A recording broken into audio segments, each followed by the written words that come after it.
রাজা রে, এখনই খাওয়া বন্ধ কর হারামজাদা। যা আমার জন্য একটা জেব্রা নিয়ে আয়। কিন্তু মা, আমার খাওয়াটা? আচ্ছা ঠিক আছে, যাচ্ছি। মায়ের জন্য লায়ন জেব্রা এনে দেব, কিন্তু অন্তত এক মুঠো ভাত তো খেতে দিত।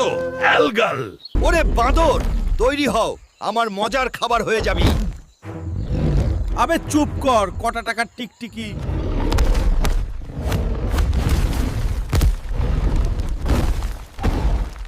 টিকটিকির ব্যান্ড বাজিয়ে দিলাম। এবার জেব্রা খুঁজতে হবে। টাইম নেই, তাড়াতাড়ি আমার সাথে চল, তোকে এর চেয়ে মিষ্টি ঘাস খাওয়াবো। জেব্রাকে নিয়ে যেতে পারবি না। আয় শেরু, মায়ের অর্ডার আগে ডেলিভারি হবে। মা, তাড়াতাড়ি বাইরে আয়, দেখ তোর জেব্রা নিয়ে এলাম। আরে বাহ রে বেটা, তুই তো আমার মন ভরিয়ে দিলি রে।